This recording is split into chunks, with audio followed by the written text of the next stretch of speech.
മാണിക്ക കല്ലിനെ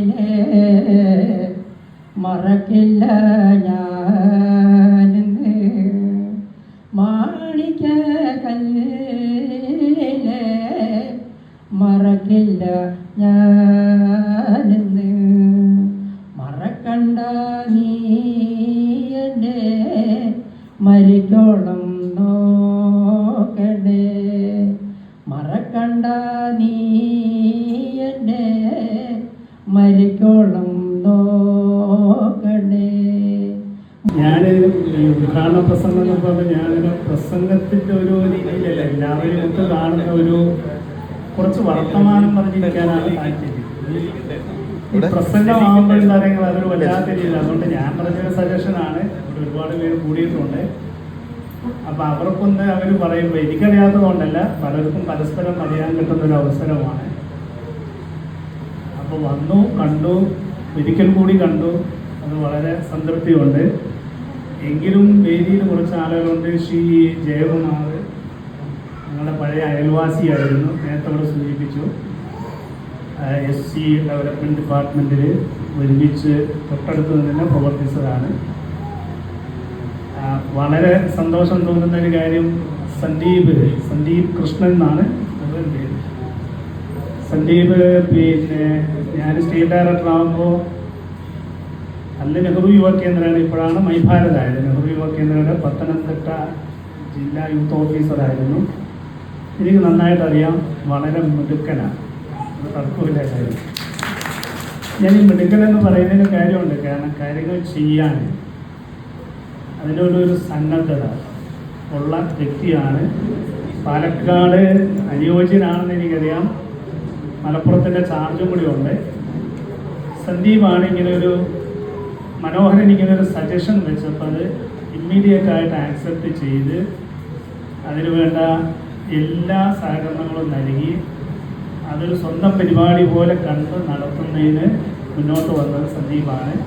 എനിക്കറിയാം സന്ദീപിൻ്റെ നേതൃത്വത്തിൽ NYK ഇപ്പോഴത്തെ മൈഭാരത് നല്ല രീതിയിൽ പാലക്കാടിൻ്റെ പ്രവർത്തനം കാഴ്ചവെക്കുമെന്ന് എനിക്ക് ഉറച്ച വിശ്വാസമുണ്ട്.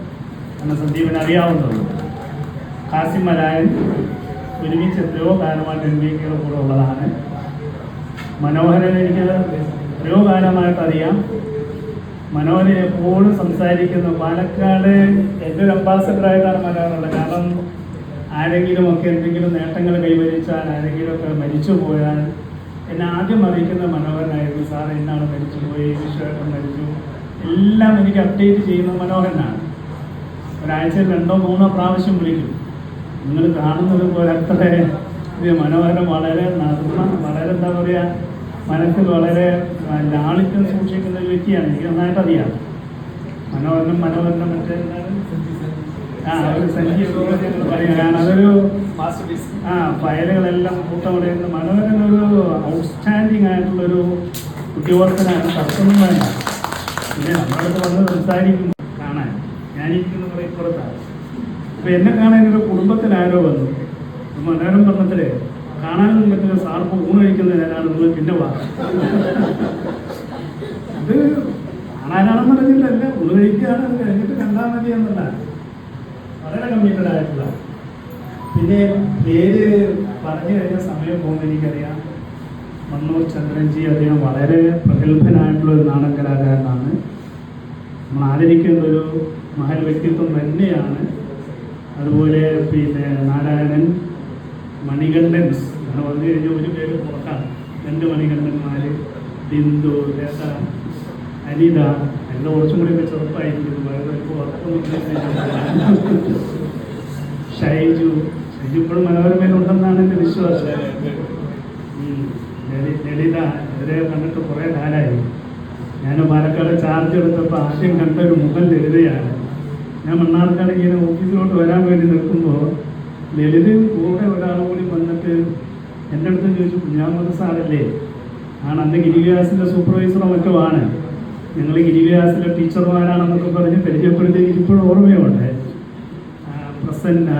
പ്രസന്റ് ഒരുപാട് ത്യാഗം ചെയ്ത വ്യക്തിയാണ്. ഗിരിവ്യാസിനെ കൂട്ടിക്കൊണ്ടുപോകാൻ മുരളി, ഞാൻ ആരെങ്കിലും പേര് പറയാതിരിക്കുന്നതുകൊണ്ട് സൈറ അതെനിക്ക് പരിചയിച്ച ശ്രീജ ഒന്നാം നമ്പർ നർത്തകിയാണ്. നമ്മൾ ഈ പറഞ്ഞവരൊന്നും അവർ പരിചയപ്പെടുത്തിയതിൻ്റെ അപ്പുറത്താണ് അവരുടെ കഴിവുകൾ. അതുപോലെ അശോകൻ അവിടെ ഉണ്ടായിരുന്നു, പോയെന്ന് എനിക്കറിയില്ല.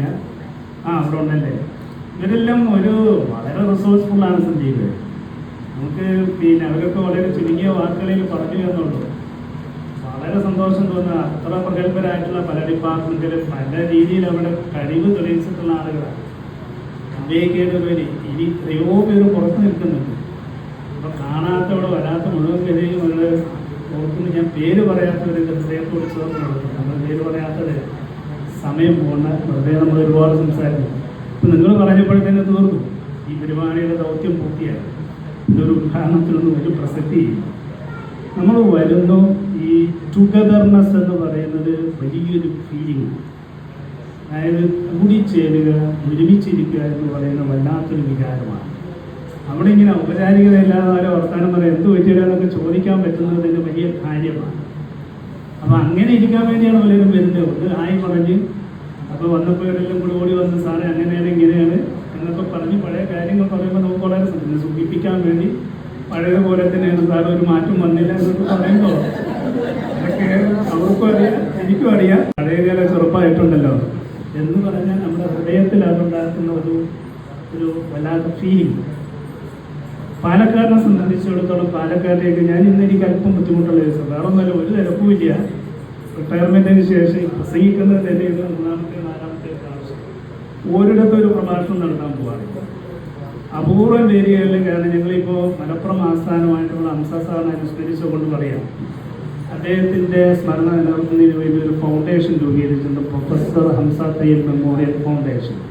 വളരെ നല്ല രീതിയിൽ അതിൻ്റെ പ്രവർത്തനത്തിൽ അതിൻ്റെ ജനറൽ സെക്രട്ടറി എന്നുള്ള എനിക്ക് സജീവമാണ്. പിന്നെ ചില കാര്യങ്ങളിലൊക്കെ പോകുന്നുണ്ട്, അല്ലാതെ ഒരുപാട് പ്രസംഗിക്കാനൊന്നും പോകുന്നില്ല. അപ്പോൾ പ്രസംഗം എനിക്കിപ്പോൾ എന്തോ തോന്നിപ്പോവുകയാണ്. നമുക്കിടയിലൊരു എന്താ പറയുക, ഒരു അകലം സൂക്ഷിക്കുമോ എന്നാണ് എൻ്റെ പേര്. മറിച്ച് പാലക്കാടിനെ സംബന്ധിച്ചോളം ഞാൻ പറഞ്ഞു വരുന്നത് എൻ്റെ ഒരു 2ാമത്തെ മാതൃ ജില്ല എന്നാണ് എനിക്ക് പറയാൻ പോകുന്നത്. കാരണം ഞാനിവിടെ ഔദ്യോഗികമായിട്ട് വന്നത് ഇപ്പോൾ പല ജില്ലകളിലും ജോലി ചെയ്തിട്ടുണ്ട്. പക്ഷെ പാലക്കാട് വന്ന് ഇവിടെ സെറ്റിൽ ചെയ്ത് ഇവിടെ വീട് വെച്ച് ഇവിടുത്തെ വോട്ടർ പട്ടിക ചെയ്ത് വന്ന് ഇവിടുത്തെ റേഷൻ കാർഡ് ഉണ്ടാക്കി എല്ലാം കൊണ്ടും 10-17 വർഷം പാലക്കാട് ജില്ലക്കാരൻ. ഇപ്പോഴും ഞാൻ താമസിക്കുന്ന എൻ്റെ കോളനിയിലുള്ള ആളുകളുമായിട്ട് വളരെ കൃത്യമായിട്ടുള്ള ബന്ധമുണ്ട്. മിക്ക ദിവസങ്ങളിലും വിളിക്കുന്നു. ഇങ്ങോട്ട് വരാൻ പ്രത്യേകിച്ച് കാരണമൊന്നും വേണ്ട, അവരൊക്കെ ഉള്ളത് കൊണ്ട് പല സമയത്തും വരാം. പക്ഷെ ഇങ്ങനെ കാണുക എന്ന് പറയുന്നത് ഒന്നാമത്തത് നോണി പറയുന്നത് പോലെ പ്രത്യേകിച്ച് ഒരു ഘട്ടം കഴിഞ്ഞാൽ നമ്മൾ പഴയതൊക്കെ വിട്ടുപോയി പഴയ ആളുകളൊക്കെ പോയി വീണ്ടും അവരെ കണ്ടുമുട്ടുമ്പോൾ കണ്ണിലുണ്ടാവുന്ന തിളക്കം, മനസ്സിലുണ്ടാവുന്ന സന്തോഷം. കാരണം അക്കാലത്ത് നമ്മളൊന്ന് ഓർമ്മിച്ചെടുക്കുന്നത് ഒരു തർക്കവുമില്ല. NYക്ക് ഇപ്പോഴത്തെ മൈഭാരത് NYക്ക് ഒരു കാലത്ത് ആളുകളെ ചേർത്ത് നിർത്തുന്ന, ഇണക്കി ചേർക്കുന്നതിന് വലിയ പങ്ക് വഹിച്ചിട്ടുള്ളൊരു സ്ഥാപനം തന്നെയാണ്. അതിനകത്ത് യാതൊരു സംശയവും. അവിടെ രാഷ്ട്രീയമോ മതമോ ജാതിയോ എത്രയോ ആളുകളുണ്ട്, 100-കണക്കിന് 1000-കണക്കിന് പ്രവർത്തകർ ഇപ്പോഴും ഇവിടെ വരാത്തവരുണ്ട് എനിക്കറിയാം. പക്ഷെ ഒരു ചെറിയ ശതമാനം മാത്രമേ വന്നിട്ടുണ്ടാവുള്ളൂ. അവരില്ലാതെ മനസ്സിൽ ഓർക്കുന്നതുമാണ്. പിന്നെ വളരെ വ്യത്യസ്തമായിട്ടുള്ള പ്രവർത്തനങ്ങൾ കാഴ്ചവെച്ചൊരു ജില്ലയാണ് പാലക്കാട്. അതിപ്പോൾ ഈ പറയുന്ന ഗിരി വികാസ്, പിന്നെ മുരളിയൊക്കെയുള്ള സേവക്ക്, ഇതൊക്കെ ഇന്ത്യയിൽ തന്നെ NYKയുടെ കോൺട്രിബ്യൂഷനിൽ വളരെ ഇന്നോവേറ്റീവായിട്ടുള്ള പ്രവർത്തനങ്ങളായിട്ട് അംഗീകരിച്ചിട്ടുള്ളതാണ്. ഞാൻ ഒരു കാര്യം എന്ന് പറയാം, കോമൺവെൽത്ത് എന്ന് പറയുന്നത് നിങ്ങൾക്കറിയാം, ഒരുപാട് രാജ്യങ്ങളിൽ കോമൺവെൽത്ത് സെക്രട്ടേറിയറ്റ് അതിൻ്റെ യുവജന വിഭാഗം മാതൃകാ പദ്ധതികളായിട്ട് പെടുത്തി 4 പദ്ധതികൾ ഇന്ത്യയിൽ നിന്ന് തിരഞ്ഞെടുത്തതിൽ 2 പാലക്കാട് നേതൃത്വം സേവത്തിന് ഒന്ന് ഗിരിവികാസമാണ് ഞാൻ ഓർക്കുന്നത്. ഇപ്പോൾ സന്ദീപ് വന്നപ്പോൾ വീണ്ടും അതിലൊന്ന് GM വെക്കുന്നതാണ്. പുതിയ പ്രോജക്റ്റിന് പ്രപ്പോസൽ കൊടുത്തിട്ടുണ്ട്. 100-കണക്കിന് കുട്ടികൾ, അതുപോലെ തന്നെ സേവക്ക് ഒരുപാട് പേർക്ക് തൊഴിൽ കൊടുക്കുന്നില്ല. വലിയ ആശങ്കയോടുകൂടി തുടങ്ങിയപ്പോൾ വലിയ പ്രതീക്ഷയോടുകൂടി പോകുന്നു. ഇങ്ങനെ ഒരുപാട് പ്രവർത്തനം. നേരത്തെ പറഞ്ഞ കിരിജ്യോതി, കിരിസ്വസ്ത്യ, അട്ടപ്പാടി ആസ്ഥാനമായി പ്രവർത്തിച്ചത്. അട്ടപ്പാടിയിലൊക്കെ എത്രയോ പ്രാവശ്യം പോയി. അങ്ങനെ പല, അതായത് രാജ്യത്തിനാകമാനം തന്നെ ദിശാബോധം നൽകുന്ന രീതിയിലുള്ള പരിപാടികൾ നടപ്പിലാക്കി അതിലെല്ലാവരും കൂട്ടിയിണക്കിയിട്ടുണ്ട്. എൻവൈക്കയുടെ വോളണ്ടിയേഴ്സ് മാത്രമല്ല, സംഘടനകൾ, സുരേഷ് ബാബു സാറിനെ പോലെ പുറത്ത് നിൽക്കുന്ന ഒരുപാട് ആളുകളുണ്ട്. അവരെല്ലാം എൻവൈക്കയോട് ചേർന്ന് നിൽക്കുകയാണ്. അങ്ങനെ പ്രവർത്തിച്ചിട്ടുള്ള ഒരു പശ്ചാത്തലമുള്ള ഒരു ജില്ലയാണ് പാലക്കാട് ജില്ല. മറ്റു ജില്ലകളിൽ ഇല്ലെന്ന് ഞാൻ പറയില്ല. അപ്പം അങ്ങനെയുള്ള ഒരു കൂട്ടായ്മ, അത് വീണ്ടും രണ്ട് പർപ്പസ് നേരത്തെ ഇവിടെ സുരേഷ് ബാബു സാർ പറഞ്ഞ പോലെ, ഒന്ന് നമ്മൾ ഈ വളരെ റിസോഴ്സ് ഒരുപക്ഷെ കാലം പിന്നെ അതെല്ലാം മായ്ച്ചു കളയും. എങ്ങനെ ആരെങ്കിലും നമുക്കൊന്നും പ്രത്യേകിച്ച് റോളൊന്നുമില്ല, അതൊക്കെ കഴിഞ്ഞു പോയി. ഇനിയിപ്പോൾ എന്ത് ചെയ്യാൻ ചെന്നാൽ നമ്മുടെ പരിചയം ഉണ്ടാകുമോ, നമ്മൾ ഓർത്തെടുക്കാൻ ആരുമില്ല, നമുക്ക് സ്വയം പറയാൻ പറ്റും. ഇപ്പോൾ പറഞ്ഞ പോലെ നാളെ സന്ദീപ് ഇവിടെ ഓഫീസിലിരിക്കുമ്പോൾ ഒരു 10 മിനിറ്റ് സമയം സ്വയം പരിചയപ്പെടുത്തി ഞാൻ അങ്ങനെയാണ് ഇങ്ങനെയാണെന്നൊന്നും പറയാൻ അത് കേട്ടിരിക്കാൻ സമയം ഉണ്ടാവില്ല. അപ്പം ഈ കൂടിച്ചേരലുകൾ ഒന്ന് നമുക്ക് നമ്മുടെ സ്മരണകളൊന്ന് പിന്നെ വീണ്ടും ഒന്ന് പങ്കുവെക്കാൻ, പുതിയ നല്ല ഓർമ്മകൾ പങ്കുവെക്കാൻ, ഒപ്പം തന്നെ ഇവിടെ പലരും ഓഫർ ചെയ്തതുപോലെ മൈഭാരത് ഇതിലേക്ക് ഞങ്ങളെല്ലാം കണ്ടിട്ടൊന്നും ഞങ്ങളെല്ലാം ഈ മാറ്റിയതൊന്നും ഈ ഇതിനകത്തിരിക്കുന്ന നമുക്കാർക്കും ഒരു മുമ്പൊന്നുമില്ല. പേര് നെഹ്റു യുവ കേന്ദ്രമായ എന്നുള്ള പേര് 72 കെട്ടതിലും നമുക്ക് പങ്കില്ല. ആ പേര് മാറ്റിയതിലും അതിലിരിക്കുന്ന ഉദ്യോഗസ്ഥന്മാർക്കോ ജീവനക്കാർക്കോ യാതൊരു റോളും ആ കാര്യത്തിലില്ല. എന്തൊക്കെ ആവട്ടെ, നമ്മൾ ഹൃദയത്തോട് ചേർത്ത് നിർത്തിയ ഒരു സ്പിരിറ്റുണ്ട്. ആ സ്പിരിറ്റ് നിലനിർത്തുക. ഇനി എങ്ങനെ നമുക്ക് കോൺട്രിബ്യൂട്ട് ചെയ്യാൻ പറ്റും? സന്ദീപ് അത് ഏറ്റെടുക്കാൻ തയ്യാറാണ്. അതാണ് എനിക്ക് വളരെ സന്തോഷം. ഒരു ജനറേഷൻ ഗ്യാപ്പ് വന്ന് പുതിയ ആളുകൾ പഴയ ആളുകൾ അങ്ങനെ മാറേണ്ട കാര്യമില്ല. പഴയ ആളുകളുടെ അനുഭവ സമ്പത്തും പുതിയ ആളുകളുടെ ഊർജ്ജസ്വലതയും ചേർന്നാൽ പല കാര്യങ്ങളും ചെയ്യാൻ പറ്റും. അത് മൈഭാരതിന് ആവശ്യമുള്ളത് കൊണ്ടാണ് സന്ദീപ് അതിൻ്റെ പൊട്ടൻഷ്യൽ മനസ്സിലാക്കി ഇങ്ങനെ വിളിച്ചു കൂട്ടുന്ന ഭാവി പ്രവർത്തനങ്ങൾക്കും കൂടി പ്രയോജനപ്പെടും എന്നുള്ളതാണ്.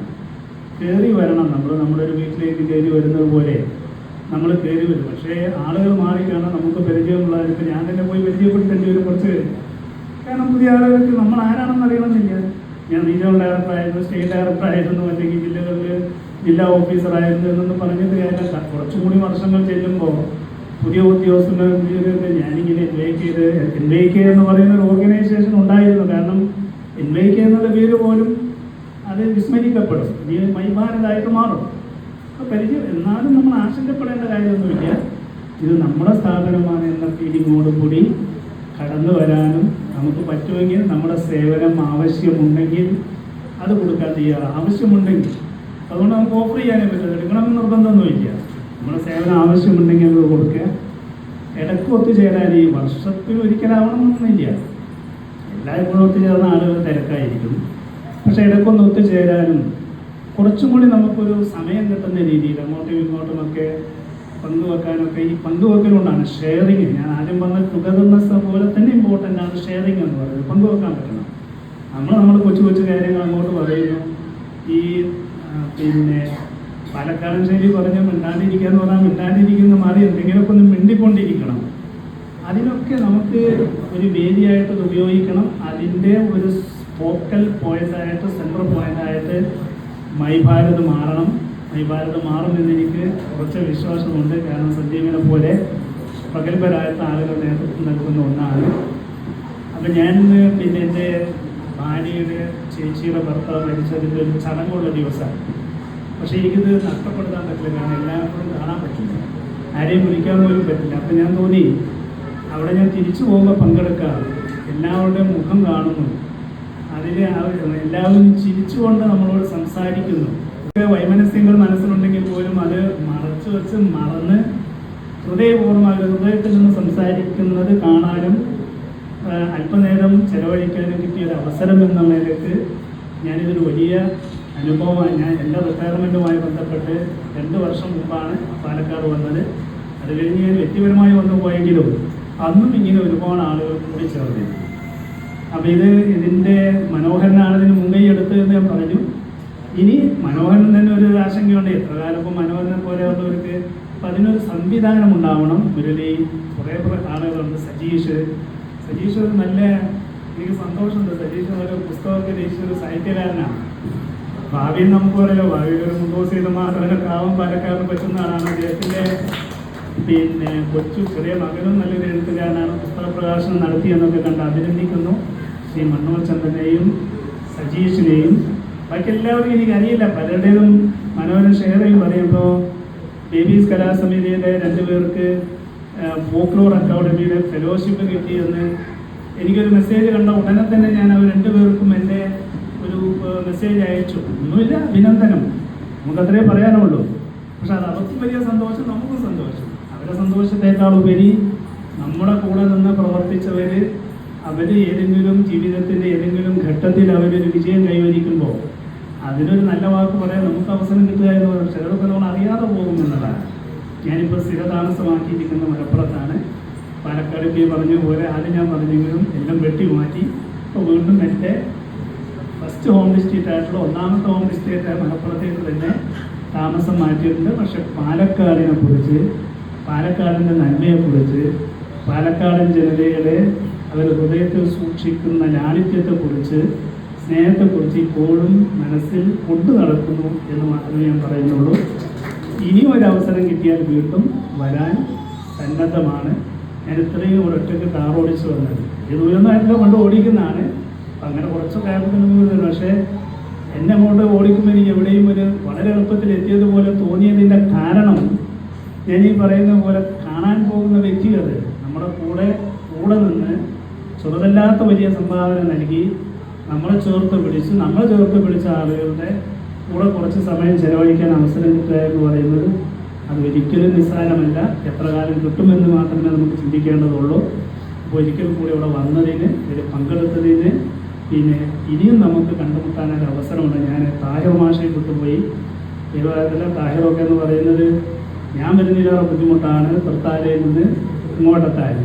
കാരണം അങ്ങനെ പ്രയാസം, അതൊക്കെ ഈ വരുന്ന വരവൊക്കെ ഇതിനോടുള്ളൊരു കമ്മിറ്റ്മെൻറ്റാണ്. ഇത്രയും ദൂരെ നിന്ന് താണ്ടി വരുന്നത്, വളരെ തിരക്കൊണ്ട് ഓടിപ്പിടിച്ചെത്തി വരുന്നത്. അവർക്ക് ഒരു കാലത്ത് അവരുടെ മനസ്സിലുണ്ടാക്കിയ ചില ചലനങ്ങൾ, അവരുടെ ജീവിതത്തിലുണ്ടാക്കിയ സ്വാധീനങ്ങൾ, അതുകൊണ്ടാണല്ലോ ഓടി വരുന്നത്.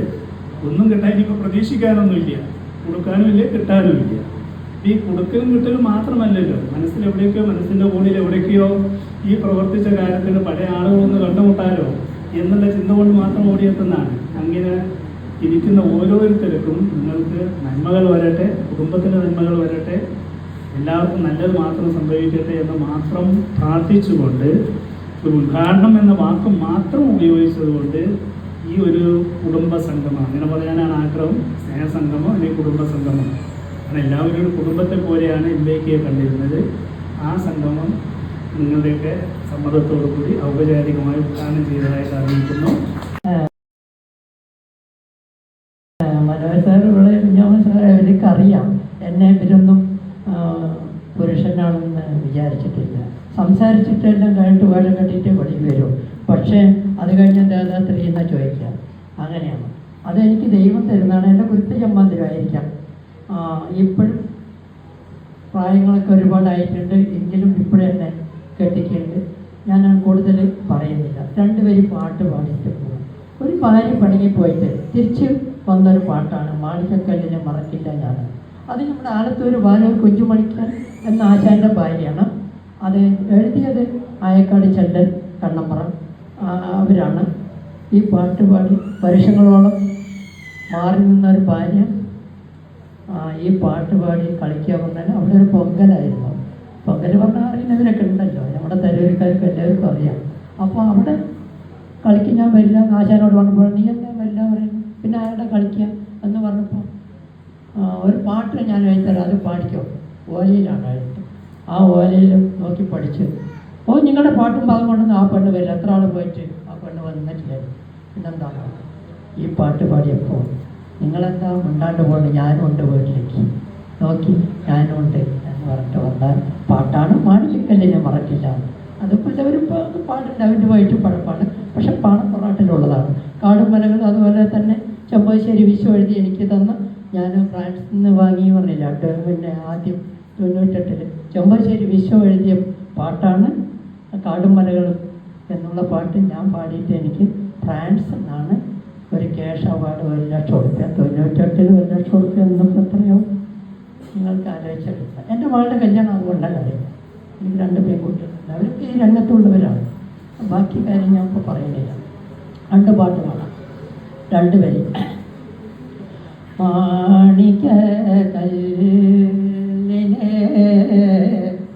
മറക്കില്ല ഞാനെന്ന് മാണിക്ക കല്ലിലെ മറക്കില്ല ഞാനെന്ന് മറക്കണ്ട നീ എന്നെ മരിക്കോളം നോക്കണേ മറക്കണ്ട നീ എന്നെ മരിക്കോളം നോക്കണേ മുത്തന്തരവാടണ്ട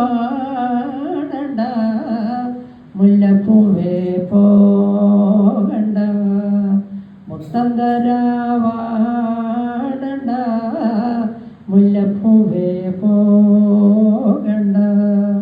മണിക്കൂറുകൾ വിളിക്കുന്ന പാട്ടാണ്. ഇതിൽ ലാസ്റ്റ് ഒരു വരിയുണ്ട്. അത് ആടിയ പൂ ചൂടിയാലും ചൂടിയ പൂ ചൂടണ്ട വാടിയ പൂ ചൂടിയാലും ചൂടിയ പൂ ചൂടണ്ട. 22 വരികളാണ്. അത് ലാസ്റ്റ് വരിയാണ് ഇപ്പോൾ ഞാൻ പറഞ്ഞത്. അതുകൊണ്ട് വാടിയ പൂ പറഞ്ഞാൽ ഏകദേശം ആൾക്കാർക്ക് മനസ്സിലാകും. അതായത് ഞാനും നീയായിട്ട് ഇതുവരെ കഴിഞ്ഞു. ഭാര്യ ഭർത്താവിനോട് പറയുക, ഇനി ഒരാളിനെ സ്വീകരിക്കാൻ നീ പോണ്ട, നമ്മൾ തമ്മിൽ അവസാനിക്കാം. അതാണ് വാടിയപ്പോ ചൂടിയാലും ചൂടിയപ്പോ ചൂടണ്ടെന്ന്. നന്ദി, നമസ്കാരം. ഒരുപാട് ഓഫീസിലെ ആൾക്കാർ ഇവർക്ക് അറിയാം. പക്ഷെ ഞാൻ എന്തറിയോ, ഞാൻ ഇതിന്റെ ഈ ജോലി ചെയ്യുമ്പോൾ ഞാൻ സംഘടനാ പ്രവർത്തനങ്ങൾ വേറെയും ചെയ്തുകൊണ്ടിരുന്നതുകൊണ്ട് ഇവരൊന്ന് സഹായം കിട്ടണം പറഞ്ഞിരുന്നു. അങ്ങനെ ഇരിക്കുകയാണ് എനിക്ക് സർക്കാർ തലത്തിൽ 5 ദിവസത്തെ ട്രെയിനിങ് വരുന്നത്. പ്രൊമോട്ടർമാരെ പങ്കെടുപ്പിക്കണം. 5 ദിവസം ട്രെയിനിങ്. അവർ താമസിപ്പിക്കുകയും വേണം. ഞാനിങ്ങനെ ആലോചിച്ചു, ഒരു രക്ഷയില്ല, ഇത് എവിടെ കൊണ്ട് ഈ 5 ദിവസം താമസിപ്പിക്കും. ഞാൻ ആദ്യം പോയത് ഏൽപ്പിക്കണം. കുഞ്ഞമ്മ സാറിന്റെ അടുത്ത് പറഞ്ഞു, സാർ എങ്ങനെയൊക്കെ പ്രശ്നം, വഴിയുണ്ട്. എനിക്ക് പറഞ്ഞു നെഹ്റു യുവ കേന്ദ്ര പോയി സമീപത്ത് നോക്കുമ്പോൾ അറിയാലോ, പോയവർക്കൊക്കെ അറിയാം അല്ലേ, താമസിക്കാൻ സൗകര്യമുണ്ട്. അടുത്ത ഒരുപാട് വരുന്നു, ഇതിന് പറ്റിയ കുറെ ഫാക്കൽറ്റികളുണ്ട്, സബ്ജക്റ്റ് വൈസ്. എനിക്കാണെങ്കിൽ കുറച്ച് പേരെ അറിയുള്ളൂ. അപ്പം ഞാൻ സാറിൻ്റെ അടുത്ത് വീണ്ടും പോയി, മനോഹര സാറിൻ്റെ അടുത്ത് പോയി പറഞ്ഞ് എല്ലാ ലിസ്റ്റ് കൊണ്ടിട്ട് തന്നു. നിങ്ങൾക്ക് പറ്റിയാണ് വിളിച്ചോളി പറഞ്ഞു. അതുകൊണ്ട് അവരെ വിളിച്ച് കുറെ പേരുണ്ട്. പിന്നെ പട്ടികാർ വിസനത്തിന് ഇവർക്ക് അറിയില്ലാത്തതുകൊണ്ട് മറ്റുള്ള ഇതേമാതിരി എല്ലാ ജില്ലയിലും നടന്നു. ഏറ്റവും നന്നായി നടന്നത് പാലക്കാട് ജില്ലയാണ് 1ാം സ്ഥാനം കിട്ടിയത്. അതിന്റെ ക്രെഡിറ്റ് ഗോസ് ടു എൽബേക്ക്. ഈ സമയത്ത് സത്യം ഇവരില്ലെങ്കിൽ ഞങ്ങൾ നടത്താൻ പറ്റില്ല. ഞങ്ങൾ കുറെ നടത്തും, നടത്തുന്നതുമായി നടത്തും. അറിയാൻ സർക്കാർ നമ്മുടെ സെക്രട്ടറി ഒക്കെ ഉണ്ട്, ഞങ്ങൾ ക്ലാസ്സിലൊക്കെ പോയതാണ്. അതങ്ങനെ എന്താ പ്രശ്നം അറിയാം. 3 ദിവസം മുമ്പ് വരിക, ഓർഡർ വരിക, നാളെ നടത്തണം, ഉടനെ അയക്കണം. എങ്ങനെയാ നടത്തുക? ഉള്ളവരെ വെച്ചുകൊണ്ട് നടത്തണം. അതത്ര കാര്യമാത്ര പ്രസക്തി ഉണ്ടാവില്ല. ഇത് അങ്ങനെ നടത്തി കഴിഞ്ഞു. രണ്ടാമത് ഞാനൊരു കൺസ്യൂമർ സംഘടന പറഞ്ഞല്ലോ, ഒരു 20 കൊല്ലം മുമ്പ് പറഞ്ഞു പോയതാണ് അല്ലേ, 25 കൊല്ലം മുമ്പ് അല്ലേ, 30 കൊല്ലം മുമ്പ്. അപ്പൊ ഞങ്ങളുടെ സംഘടനയുണ്ട്, അത് വർക്ക് ചെയ്തുകൊണ്ടിരിക്കുക. അപ്പൊ ആ സംഘടനയിലെ ആക്ടിവിറ്റീസ് ഒക്കെ ഉണ്ട്, ചെറിയതിലുണ്ട്. ആ ഒരു വർഷം എനിക്ക് ആ വർഷം സൈതാബാൻ ഇരിക്കണം, ആറുമുഖൻ ഇരിക്കണം, രാഘവൻ ഇരിക്കണം. ഇവരൊക്കെ ഇവരുടെ കുറെ പേരുണ്ട്, പേരെടുത്ത് പറയാന്നുള്ള മുഖപരിചയം കൊണ്ട് പറയാം. ഇവരെന്ത് ചെയ്തറിയോ, ഇത്രയും ക്ലാസ്സുകൾ കൊല്ലംകോടി ആ വർഷം 12 ക്ലാസ്സാണ് സംഘടിപ്പിച്ചിരുന്നു സൈതാബാൻ. അവിടെ പോത്തമ്പാടത്ത് 5 8 ക്ലാസ്സാണ്, രാഘവൻ അവിടെ അടുത്ത് 6 7 അങ്ങനെ 28 ക്ലാസ്സുകൾ സംഘടിപ്പിച്ചുകൊണ്ട് ആ വർഷത്തെ കൺസ്യൂമർ അവാർഡ് പാലക്കാട് ജില്ലയ്ക്ക്. നിങ്ങൾ 3 പേർക്കും 2 പേർക്കും ഇപ്പോഴേക്കും നന്ദി പറയുന്നു. ഇല്ലെങ്കിൽ നടക്കൂല. ഞാൻ വിളിച്ചാൽ വരുമോ നിങ്ങൾ? ഇവരാണ് സംഘാടകർ. അത്രയും നല്ല രീതിയിൽ എനിക്കൊരു അവാർഡ് വാങ്ങിത്തന്നതിൽ നിർണായകമായി പങ്കുവഹിച്ചത് എൽബേക്കാണ്. അത് 2 കഴിഞ്ഞു. ഇനി 3ാമത് ഞാൻ ജോലി കഴിഞ്ഞ് തിരിച്ചെത്തി. ഈ സംഘടന നിങ്ങൾക്ക് വിചാരിക്കേണ്ട സേവനം കൊണ്ട് എന്താ കഴിയുക? നന്നായി കഴിയും. ഈ സേവനം ചെയ്തത് കൊണ്ടാണ് എനിക്ക് എൻ്റെ പൂനെയിലും ഡൽഹിയിലും നമുക്ക് അവിടെ ക്ലാസ്സിന് അറ്റൻഡ് ചെയ്യാൻ പറ്റിയത്. ആരൊക്കെയാണ് നോക്കി 10-12 ആൾക്കാർ അയക്കുമ്പോൾ നമ്മളും വിടും, കൊടുക്കണമെന്ന് മാത്രം ആൾക്കാരുടെ രീതിയിൽ. അത് പോട്ടെ, ഞാൻ മറ്റു വിഷയമായതുകൊണ്ട് പറയാം. ഞാൻ തിരിച്ചു വരികയാണ്. ഞാൻ ജോലി കഴിഞ്ഞ് ഇരിക്കുന്ന സമയത്ത് കളക്ടറുടെ ഇതിൽ വന്നിട്ട് ഇവിടെ ഒരു സ്പെഷ്യൽ ഡ്യൂട്ടി ഓഫീസർ ഉണ്ട്, DTPC സേവനം കഴിഞ്ഞവർ കേട്ടാ. കുറെ പ്രായോഗിക പരിചയം ഉണ്ടെന്നൊക്കെയാണ് വെപ്പ്. പക്ഷെ അത് ഡെപ്യൂട്ടി കളക്ടർമാരെ വിളിക്കുക. ആ സമയത്ത് ഞാൻ പോയി അറ്റൻഡ് ചെയ്തു. എനിക്ക് എന്താ ഒരു കൊടുത്തു പ്ലസ് പോയിന്റ് കിട്ടിയത് എന്താ ചോദിച്ചാൽ പ്രത്യേകം കുറെ ഇതൊക്കെ കാണിച്ചു കൊടുത്തേ, ഇത്ര ക്ലാസ്സുകൾ സംഘടിപ്പിച്ചു. ഇതൊക്കെ നിങ്ങളെ കൊണ്ടാണെന്ന് എനിക്ക് അറിയില്ല. അപ്പൊ ഞാൻ എന്നെ കൊണ്ടാണെന്ന് അവരുടെ വിചാരം. എന്തോ ആയിക്കോട്ടെ, അവിടെ ഞാൻ പറയാൻ പാടില്ലല്ലോ, ഞാൻ തന്നെയാണ് ആയിക്കോട്ടെ. ഇത്രയും ക്ലാസ്സുകൾ സംഘടിപ്പിക്കാൻ നിങ്ങൾക്ക് എങ്ങനെ കഴിഞ്ഞു എന്നൊക്കെ കുറിച്ചിട്ട് അയാൾ മദ്യം വാചാലയായി. അപ്പൊ ഞാൻ പറഞ്ഞു ഇങ്ങനെയൊക്കെയാണ് സംഗതി നോക്കി. അപ്പൊ ഇയാൾക്ക് ഒരു പൊതു സമ്മതനാണ് എന്ന് കണ്ടുകൊണ്ട് അദ്ദേഹം എന്ത് ചെയ്തറിയോ, എനിക്ക് 2-3 ഇന്റർവ്യൂവിൽ 3-4 പേര് എന്നെക്കാളും യോഗ്യതയുള്ളവർ വന്നിട്ടുണ്ട് കേട്ടോ. ചെറിയ ശുപാർശയുണ്ട്, അതും പറയണ്ട കേട്ടോ, അല്ലെങ്കിൽ കിട്ടൂല. അത് പറയേണ്ടത് പറയാനും നിങ്ങളുടെ അടുത്ത് മുന്നിൽ പറയാമല്ലോ. പക്ഷെ അത് കിട്ടിക്കഴിഞ്ഞിട്ട് ശേഷം ഒരു പിന്നെ ആദ്യം തന്നെ രാപ്പാടിയിൽ പരിപാടി സംഘടിപ്പിക്കുകയാണ്. അപ്പൊ ഞാൻ നോക്കുമ്പോൾ തെക്കേ ഇന്ത്യയിലെ എന്താ നർത്തകിമാരൊക്കെ ഉണ്ട്. തെക്കേ ഇന്ത്യയിലെ കുറേ നർത്തകിമാര്, പിന്നെ എന്താണ് പാട്ട് പാടുന്നില്ലേ, കർണാടക സംഗീതം. ഇത് സ്ഥിരം പാറ്റേൺ ആണ്. 3-4 കൊല്ലം നോക്കിയപ്പോ പറഞ്ഞു ഇതെന്നെ എടുക്കണവര്. കുറെ ആൾക്കാർ വരും കേട്ടോ, കാണാനും കേൾക്കാനും വരും. ഞാൻ അവിടെ ഒരു പരിപാടി ഞാൻ എൻ്റെ മുകളിൽ 2 ആളുണ്ട്, സെക്രട്ടറിയുണ്ട്, കളക്ടറുണ്ട്. ഞാൻ പറഞ്ഞു സാറേ, ഇപ്രാവശ്യം നമ്മുടെ പ്രാദേശിക കലാരൂപത്തെ ഉൾപ്പെടുത്തണം. 2, നമ്മുടെ യുവാക്കൾ ഒത്തിരി പേരുണ്ട്, അവരുടെ കലാരൂപം കൂടി കുറച്ചെങ്കിലും ഇത് ചേർത്താനുള്ള ഒരു നോട്ട് കൊടുക്കാറുണ്ട് സെക്രട്ടറി പിന്നെ അനുഭവപൂർവ്വം ചെയ്തു. ശരി എന്ന് സെക്രട്ടറി കളക്ടർ കൊടുത്ത് കളക്ടർ യെസ് എന്ന് പറഞ്ഞു.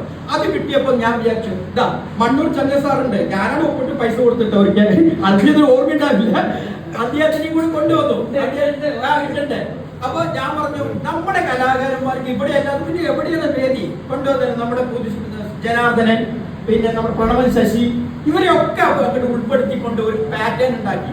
അങ്ങനെ പിന്നെ നമ്മുടെ എന്താ എലവഞ്ചേരി കോൽക്കളി ഇല്ലേ, കന്യാർകളി കോൽക്കളി എവിടെയാണ് കലാസമിതി, ബേബി അവരുടെ നല്ല അവർക്ക് വിദേശം അല്ല അവരൊക്കെ പോയവരല്ലേ, അവരെ കൊണ്ടുവന്ന് കോൽക്കളി കൊണ്ടുവന്ന് എല്ലാം കൊണ്ടുവന്നിട്ട് ഇപ്പൊ എന്നിട്ട് എന്ത് ചെയ്തറിയോ, അവിടെ ഒരു വിലയിരുത്തല് ഡയറക്ടറിന്റെ രോഗത്തിൽ ഞങ്ങൾ പോയപ്പോ അവിടെ ഡയറക്ടർ പറഞ്ഞാണ് എല്ലാ വരുമല്ലോ, എല്ലാ സംഘാടകരൊക്കെ കൊണ്ടുവന്ന് അവിടെ എത്തിച്ച് നോക്കി അവരുടെ വിലയിരുത്തല് പാലക്കാട് ജില്ലയാണ് അതാത് കലാരൂപങ്ങളുടെ പ്രാദേശിക കലാരൂപങ്ങൾക്ക് പ്രോത്സാഹജനകമായ ഒരു നടപടിക്രമങ്ങൾ ചെയ്തു കൊടുത്തതിൽ അവര് ശ്രദ്ധേയമായ നേട്ടം കൈവരിക്കാൻ കഴിഞ്ഞിട്ടുണ്ട് എന്ന് എടുത്തു പറഞ്ഞിട്ടുള്ള ഒരു വസ്തുത. അത് ആ അംഗീകാരം പാലക്കാട് ജില്ലയ്ക്കാണ് കിട്ടിയത്. നല്ലതാണ്. അവർ പ്രോത്സാഹിപ്പിച്ച അടുത്ത കൊല്ലങ്ങളിൽ എന്താ ചെയ്തത്, ഇതേ പാറ്റേൺ തുറന്നു. ഇവരെ കൊണ്ട് ഉൾപ്പെടുത്തിക്കൊണ്ട് രണ്ടാമത് മാറ്റി കൊണ്ടുവന്നിട്ടുള്ള കലാരൂപങ്ങളെ കൊണ്ടുവരാനുള്ള ഒരു പ്രചോദനം ഉണ്ടാക്കിയത് ആരാണ്? NYK-യാണ്. തീർച്ചയായിട്ടും അവരെ ഒന്നുകൂടി അഭിനന്ദിച്ചുകൊണ്ട് വന്ന് നിങ്ങൾക്ക് ഏവരും ഞാൻ പിന്നെ വേറെ കാര്യങ്ങളൊന്നും പറയാൻ നിൽക്കുന്നില്ല. ഒത്തിരി കാര്യങ്ങൾ സഹായിച്ചിട്ടുണ്ട്. സേവകന് ഞാനും കൂടിയിട്ടാണ് ഇന്റർവ്യൂരിക്കാൻ കുഞ്ഞുമോഹൻ സാറ് കഴിവുള്ള ആൾക്കാരെ പ്രോത്സാഹിപ്പിച്ച് കൊണ്ടുവരാൻ കഴിഞ്ഞിട്ടുണ്ട്. ഒത്തിരി മുഖങ്ങൾ പരിചിത മുഖങ്ങളെ കാണാൻ കഴിഞ്ഞിട്ടുണ്ട്. ഒരിക്കൽ കൂടി നിങ്ങൾക്കും എല്ലാവർക്കും നന്ദി പ്രകാശിപ്പിച്ചുകൊണ്ട് നിർത്തുന്നു. നന്ദി, നമസ്കാരം. ഇനിയുള്ള നമ്മുടെ കൂടിച്ചേരൽ ഇപ്പോൾ നമ്മളെല്ലാവർക്കും പുതിയൊരു ശൈലിയുണ്ട് ടൗണിൽ, എല്ലാ ടൗണിലും. അതായത് ഒരു 60 വയസ്സ് കഴിഞ്ഞാൽ മാനസിക കാഴ്ചപ്പാടിന്റെ ശക്തിപൂർത്തി കഴിഞ്ഞാൽ പിന്നെ കഴിഞ്ഞുള്ളതാണ്. അപ്പൊ പെൻഷൻ പറ്റി കഴിഞ്ഞാൽ അവരവർ വിരഹിച്ച മേഖലയ്ക്ക് സമാനമായി ജീവിക്കുന്ന ഒരു ശൈലിയുണ്ട്. എറണാകുളത്ത് കണ്ടിട്ടുണ്ട്. ഇപ്പോൾ ക്രിക്കറ്റ് കളിക്കുന്നവരാണെങ്കിൽ അവർ 70 വയസ്സ് വരെ ടീം, ഞങ്ങളൊക്കെ ഇപ്പോൾ 50 ടീം കളിക്കുന്നു. അങ്ങനെ സംഗീതമാണെങ്കിൽ അത് ആ സമാന ചിന്താഗതികളിൽ താമസിക്കുന്ന ഒരു ഏരിയ. അതിന് മിക്ക കുട്ടികളും പുറത്തായിരുന്നു. ഇതൊരു പരസ്പരം അങ്ങനെ ഒരു ശൈലിയുണ്ട്. നമുക്ക് നെഹ്റു യുവക്ക് എന്തൊക്കെ ആ ശൈലി തിരിച്ചു നോക്കുന്നത്. ഒന്ന്, നമുക്ക് സർ ഞാൻ മനസ്സിലാക്കുന്നത് 623-25 NYK ഓഫീസ് ഭാരതത്തിലുണ്ട് അല്ലേ? അപ്പൊ തുടങ്ങാൻ കുറച്ച് പദ്ധതിയൊക്കെ വെച്ചിട്ടുണ്ട്. ഞാനൊരു ചെറിയൊരു അഹങ്കാരം, പാലക്കാടുകാരന്റെ അഹങ്കാരം, ഒരു ഈ 623 വൈസി കോർഡിനേറ്റർമാർക്കോ ജില്ലാ ഓഫീസർ ഇങ്ങനെ ഒരു സംഗമം നടത്താൻ കഴിയില്ല. അത് പാലക്കാടിന്റെ പ്രത്യേകത. കഴിയില്ല. അവർക്കും എത്ര 25-30 കൊല്ലം മുമ്പ് ഇവിടെ നിന്ന് വർക്ക് ചെയ്ത ആളുകൾ അവർ ഉന്നത ശ്രേയസിയിലെത്തിയവരുണ്ട്. ആ മുന്നോട്ട് നിൽക്കുന്നവരുണ്ടാവാൻ പല കാരണം സാഹചര്യം. എന്താണെങ്കിലും ഒരൊറ്റ വിളിക്ക് ഇങ്ങനെ എത്താൻ നമ്മുടെ പാലക്കാടിന് മാത്രമേ കഴിയുള്ളൂ. അതൊരു പ്രത്യേകത പറയും.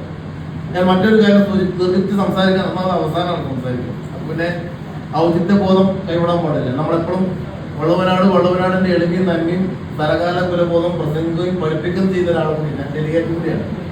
പക്ഷെ എന്നിരുന്നാലും 2 കാര്യങ്ങൾ എന്നാൽ നമുക്ക് 13 ബ്ലോക്കും 7 താലൂക്കും ഈ പാലക്കാട് തന്നെ 7 താലൂക്കിലും 7 കൾച്ചർ.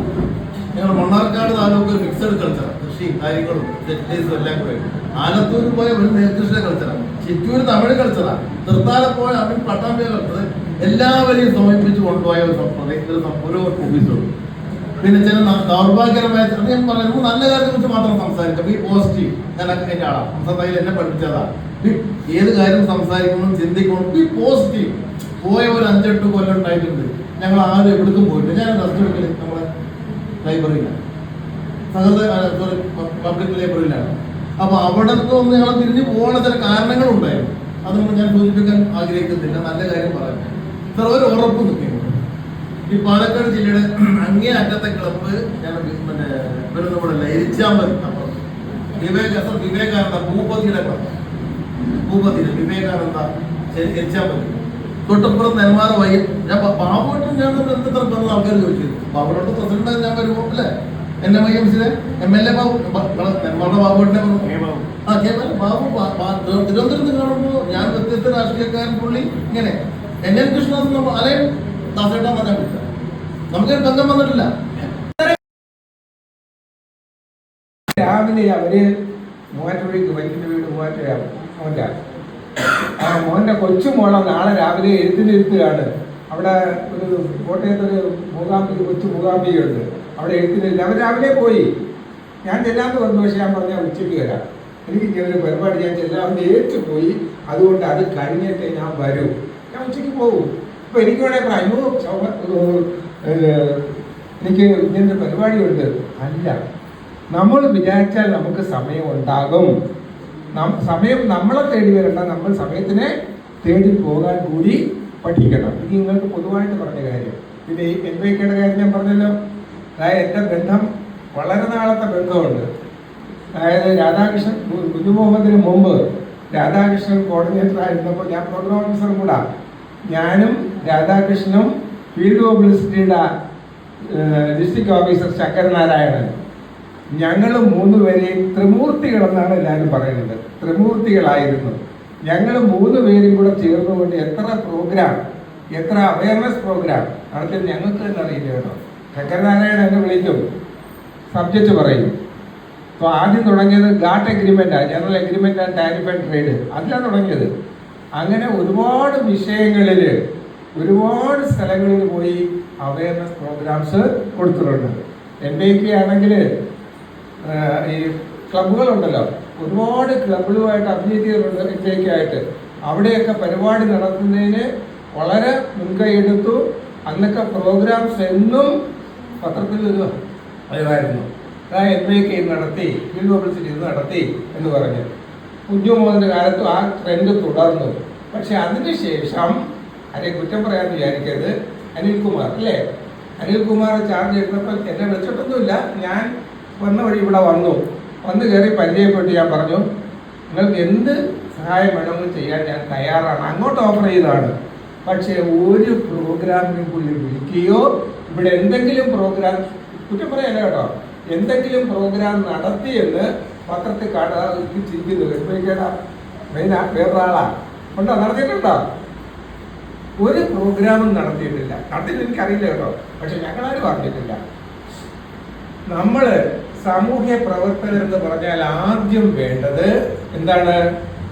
നല്ല മനസ്സിന്റെ ഉടമകളാകണം. നല്ല മനസ്സിലെ നല്ല ചിന്തകൾ അല്ലെങ്കിൽ സദ്ഭാവനകൾ വിടരുകയുള്ളൂ.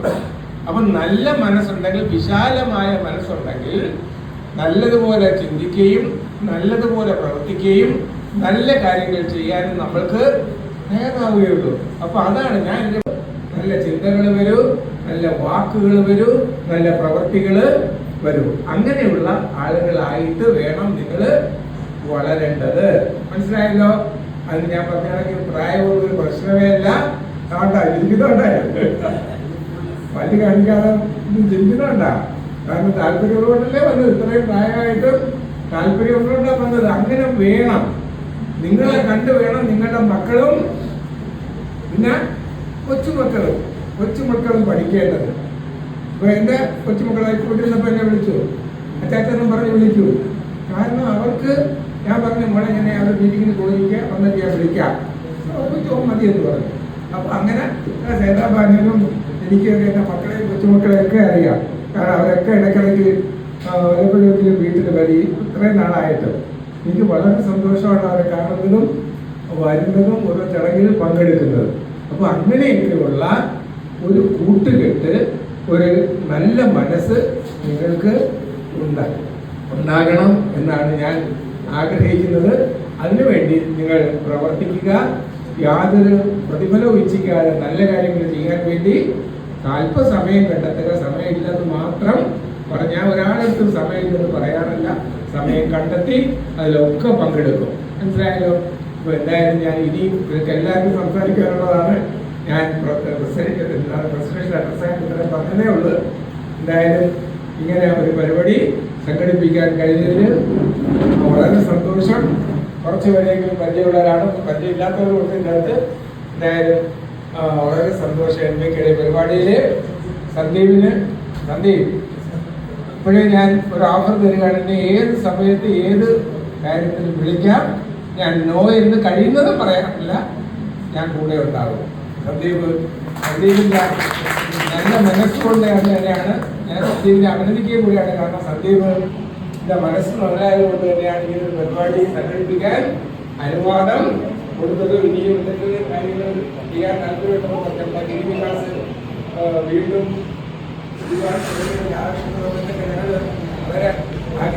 വർഷങ്ങളിൽ നിന്ന് എല്ലാ കാലഘട്ടത്തിലും അപേക്ഷമായി പ്രവർത്തിക്കുന്ന ഒരു പ്രവർത്തനമാണ്. പിന്നീട് ആൻപുട്ടി ക്ലബ്ബ് എന്ന പേരിൽ പുതിയ രജിസ്ട്രേഷൻ എടുത്ത് ആക്റ്റീവ് പ്രവർത്തിച്ചു വരുന്നു.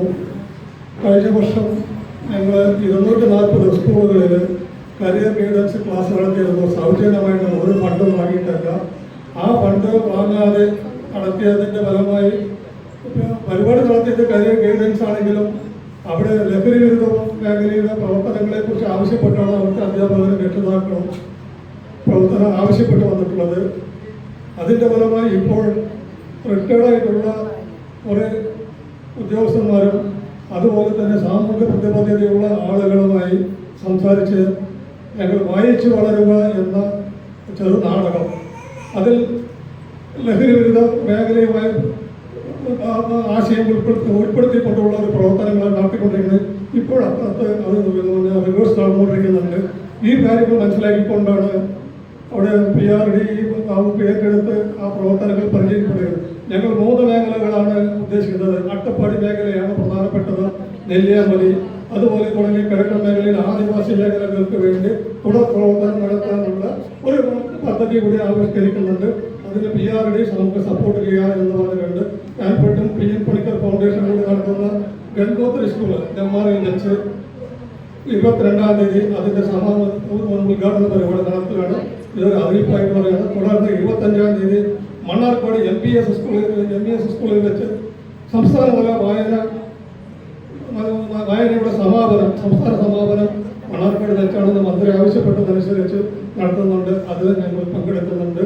കൂടാതെ ഈ പരിപാടിയിൽ ഏറ്റവും കൂടുതൽ പിന്നെ NBIയുടെ ശ്രീദേവി എന്ന് പറയുന്ന അന്നത്തെ NSP എന്താണ് നെഹ്റു യുവ കേന്ദ്ര എന്നുള്ളതൊരു ഞങ്ങൾ സുവിധം പ്രസിദ്ധീകരിച്ചപ്പോൾ അതിൽ നെഹ്റു യുവ കേന്ദ്ര ഞാൻ ഇന്നലെ വലിയതൊക്കെയായിട്ട് വായിച്ചപ്പോഴാണ് നെഹ്റു യുവ കേന്ദ്രയുടെ പ്രവർത്തനങ്ങൾ എന്താ നെഹ്റു യുവ കേന്ദ്ര എന്ന ആശയത്തെക്കുറിച്ച് വളരെയേറെ വിശദീകരിച്ചിട്ടുണ്ട്. തുടർന്ന് നമുക്ക് ഇപ്പം മൈ ഭാരത് എന്നുള്ളതിനെ കുറിച്ചിട്ടുള്ള ആശയങ്ങളും നമുക്ക് കോർഡിനേറ്റർ മുഖാന്തരം എല്ലാവർക്കും അതിൻ്റെതായിട്ടുള്ള ഡെഫിനേഷൻ ഉൾപ്പെടുത്തിക്കൊണ്ടുള്ള ഒരു ആശയം ഉണ്ടാക്കി ഒരു ബുക്കിലേക്ക് തയ്യാറാക്കി നെഹ്റു കേന്ദ്രത്തിൽ കൊടുക്കണമെന്ന് മാത്രം പറഞ്ഞുകൊണ്ട് എൻ്റെ വാക്ക് ബന്ധം 98-ൽ തുടങ്ങിയതാണ്. ഇവിടെ നാടകപുരം നടത്തിയപ്പോൾ നമ്മുടെ ഇരിക്കുന്ന കുഞ്ഞാമ സാറ്, മനോഹർ സാറിൻ്റെയൊക്കെ ഞങ്ങളെ ഒരുപാട് സ്നേഹിക്കും, നമ്മളോടൊപ്പം നിന്ന് എല്ലാ വിവരങ്ങളും തരും. ഇന്ന് വരയ്ക്കും അവരുടെ സംഭാഷണത്തിൽ കൂടെ അത് മറക്കാതെ സൂക്ഷിക്കുന്ന ഒരാളാണ്. അവരുടെ വർത്തമാനങ്ങളും അവരുടെ ഫോൺ ഡീലെല്ലാം. അപ്പോൾ ചുരുക്കി പറയുകയാണെങ്കിൽ പൊറാട്ടുകളിയിൽ മാറ്റം വരുത്തേണ്ട ഒരു കാലഘട്ടം എനിക്ക് യുവകേന്ദ്രയാണ് എനിക്ക് അതിൻ്റെ ഒരു എനിക്ക് കിട്ടിയത്. എന്താണെന്ന് പറഞ്ഞാൽ പോളിയോ നിർമ്മാർജ്ജനം. പോളിയോ എന്തിനാണ് ഈ പോളിയോ കുത്തിവയ്പ്പ്? അതുപോലെ തന്നെ സ്ത്രീ പീഡനം, സ്ത്രീകൾക്കുള്ള ഒരുപാട് ബുദ്ധിമുട്ടുകൾ വന്നിരിക്കുന്ന ഈ കാലഘട്ടത്തിൽ മയക്കുമരുന്ന് അടിമകളായി കഴിയുന്ന അച്ഛനും മക്കളും തിരിച്ചറിയാത്ത ഒരു കാലഘട്ടം. അതുപോലെ തന്നെ നമ്മുടെ ഭാരതപ്പുഴ, പാലക്കാടിൻ്റെ ഏറ്റവും ജലസ്രോതസ്സായ ഭാരതപ്പുഴ, ഈ ഭാരതപ്പുഴ ഇന്നത്തെ അവസ്ഥയിൽ കഴിഞ്ഞ കാലത്തെ അനുഭവം എന്തായിരുന്നു? അതിനെക്കുറിച്ച് പൊറാട്ടുകൾ ഉണ്ടാക്കി. ഇതെല്ലാം പൊറാട്ടാണ് കേട്ടോ. പൊറാട്ട് എന്ന് പറഞ്ഞാൽ ഒരു വേഷം, അതാണ്. അപ്പോൾ ഞാൻ നെല്ലിയപ്പള്ളി നാരായണൻ, കാവലം നാരായണ പണിക്കരാണ് എന്നെ കേരളത്തിൻ്റെ അകത്തും പുറത്തും ഇന്ത്യ എല്ലാ ഭാഗത്തും എത്തിച്ചത്. കാവലം നാരായണ പണിക്കരെ പറഞ്ഞാൽ അറിയാലോ. അതിനെല്ലാം എൻ്റെ ചുക്കാൻ പിടിച്ചത്, അതിൻ്റെ മാതൃകാപരമായി എന്നെ മുന്നിലേക്ക് കൊണ്ടുവന്ന് യോഗേന്ദ്രയാണ്. നന്ദി, നമസ്കാരം.